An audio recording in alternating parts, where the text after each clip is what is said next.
Shannon, what's your reaction to that? I know Trent very well. Played with him for a year in Baltimore. Won a championship with Skip. With Trent. And he's passionate and he believes what he believes. Trent is absolutely right. There was a time when the backup quarterback was to be seen, not heard. His sole job was to make sure the number one defense got ready for the opponent. That was what he did. He was the scout team quarterback, and any reps that the starter did not take, he took those reps. That was then. This is now. Colin Kaepernick, I think it's amazing. And it's even more for the simple fact he's made money and he's making money. And he's not concerned with how he will be perceived now or down the road. See, people like to say, well, he's not Dr. King or Muhammad Ali or Rosa Parks, but they're looking at these iconic figures in today's terms. Dr. King was not revered when he was doing what he did. By some, he was. By some, by the people that Colin Kaepernick is being revered by. Rosa Parks was not revered. Muhammad Ali was ostracized. He was. So, Rosa Parks basically said, hold on. You said we're all created equal. I got to this seat first. Why should I have to give it up? I'm tired just like you are. So why should I have to give up my seat so you can sit down and then I have to move to the back of the bus or possibly even stand? Colin Kaepernick is saying, you know what, guys? I've made a lot of money. I'm making $12 million this year. I could sit back and not have a care or a worry in the world. But it is more important for me and to me to give voices and shine light on people that have no voice, that are not heard and cannot be seen. And people and we want, not we, some want to silence him. What they thought would be a fad would be a passing moment. Oh, he'll do this but no. We see more and more teams, be it kneeling, be it with the fist, coming to his defense, says he has a very valid point. How he will be judged today, I believe, will be considerably different than how he will be judged, say, 10, 15, maybe even 30 years down the road. I agree. And heck, I think it's come a long ways in a week in how he's viewed. It really has, Skip. And like I said, these guys will not be silenced. They are more socially conscious. They see things more because, as I said, before social media, you had to wait to get something that happened on the evening news. Maybe it was a day late. Now it's almost instantaneous. If it happens at 6:05 a.m., you're going to see it by 6:10 a.m. if you're on your phone. And that's where we are now. Accept it. So if you think, guys, well, you're a backup, be quiet, you're this, make your money, shut your mouth. Yeah, I understand that you're black, but you're in America, you made tons of money, you don't need to be worried about anything. But he's saying, you're right. I've made my money, but there are some that's never gonna make this money. There's some that's having their civil rights violated, and I want to call attention to that issue. Correct. And more players aren't just protesting with a display, they're protesting with their voice after the game. Yes. And they're doing so with an eloquence and an insight that transcends any anger that they might initially have. They're doing it incredibly effectively. Absolutely. It's being heard more than they think it's being heard by people everywhere. Certainly a lot of white people are opening their ears and their eyes and maybe even their hearts because of things that get said because the conversation got started by Colin Kaepernick. Correct. Again, we all love the flag and the people, we honor the people who died for the flag. But now we've transcended all of our patriotism to an issue that needed to get addressed. Right. And that is white cops killing too many black unarmed men and getting away with it without penalty, without a check, without a balance. Right. And that is getting addressed. And I'm starting to hear some solutions to it. Right. So let's get back to Trent Dilfer. that was typical old school quarterback mentality that you just spoke of.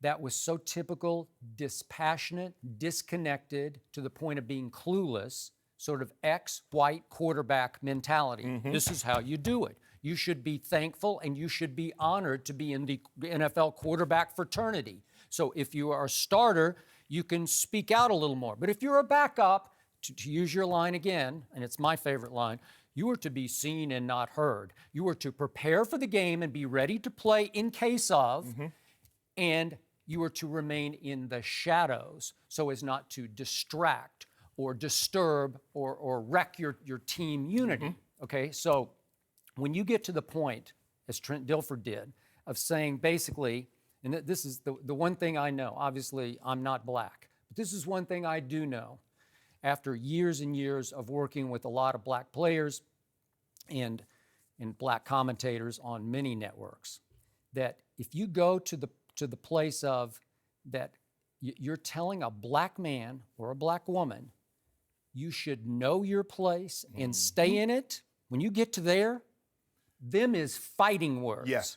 That smacks of plantation mentality. You cannot go there. No. And he went there because no matter what you're trying to say in the football context, we're not in the football context anymore. No. We have risen above it to an issue that is far more important than any football game. And I love my football, and you love your football. We take it almost dead seriously. A lot of what I have today, Skip, is because of football. I got it. I watched every game. I watched both those games last night. Okay, I get all that. But every once in a while, you have to stop, and you have to rise above and say, this country is facing an issue that could divide it once and for all. Absolutely. Right? Absolutely, And it needs Skip. to get addressed. And thankfully, one backup quarterback had the guts or the vision to stand up or sit down and kneel and say, no, I'm not going to back off. I don't care what it costs me. I'm not going to back off. And here's the final irony to this. Again, the old mentality is don't distract your team, don't disrupt your unity. What did we see last night after the anthem was over? I saw a whole bunch of teammates go up to Colin and hug him, shake with him, whatever, and a few white teammates, a whole lot of black teammates. But my point is, Colin Kaepernick lost his locker room last year over an off-the-field incident that we don't need to get into. Right. It was immature on his part, I thought. I'm seeing a lot of maturity from Colin Kaepernick, and I think his team is too. So again, final irony, I think this team is actually coming together over this. Not distracted, unified. And again, Colin didn't contribute to the victory last night on the football field, but what was the final score? It was 28-0. So something was good. Clearly he hasn't right? been a total distraction. Right. Did he wreck the team? I don't think so. And I get, you can be thankful, you can be humble for the position that you're in and for the opportunities that you've been afforded. But you can also be socially conscious enough to see the inequities that are going on in our society and be positive enough to say, you know what, although I may not have been directly affected, I see what's going on. And in someone in my position, because everyone, you might not love basketball, may not be your favorite sport, football may not be, everyone loves an athlete. So he says, you know what? I play the most popular sport in America. I'm on a team that there are only 32, there are only 1,700 men out of 7 billion people in the world do what I do. That's correct. So if it wasn't generating legs, why is it that they pan and they always find the guy that's kneeling? They always find the guy with his fist up in the air because it is resonating. And think about it. And the people that it's resonating with and that's following suit, it's the black and it's Megan Rapinoe, who's also a minority. She is a lady and she's a part of the LGBT community. So, but when it's really gonna get some momentum, Skip, it's gonna take somebody that's your complexion. That's correct. To take up this stance. That's when we're gonna be on to something. Because see, we've moved past now. We know it's not about the flag. We know it's not about the military. We know it's not about the veterans. It's about the issues that started Colin Kaepernick down this path to begin with. So that's where we are now. So no more he's kneeling. No more the anthem.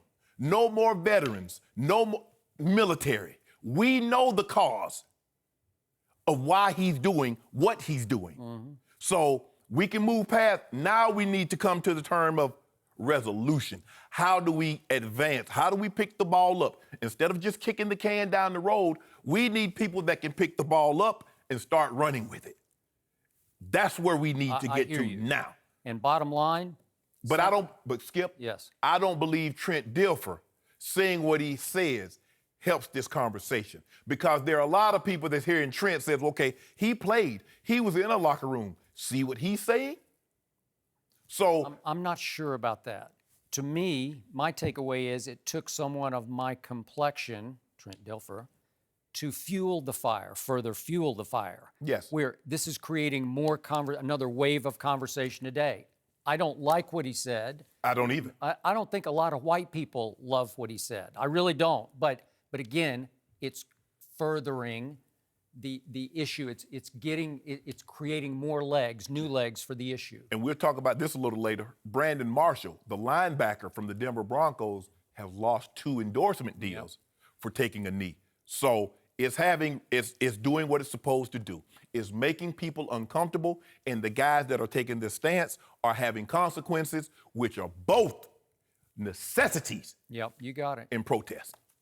My biggest takeaway from Trent is that he is saying something that a lot of people say when this conversation comes up, especially with athletes, and it's stay in your lane, stick to sports. Right. I hear it all the time. I'm sure you guys hear it all the time whenever Absolutely. something like this comes up. And what people need to remember is, first and foremost, we're people. Human beings. Our profession does not take away who we are. We're people first. These men are men first. They are people. And when he eventually stops playing football, which will happen, he's just going to be a person, no longer an athlete. So this idea that he should stick to sports is nonsense, and it's very dismissive. I tell people all the time, an athlete is what I was. Right. It's not who I am. You cheer for what I did, not for who I was. So Colin Kaepernick is saying at the end of the day, like you tell me, when I have this uniform on, I'm going to play it, I'm going to give it everything I possibly have. But that's just a small part of the day of who I actually am. Exactly.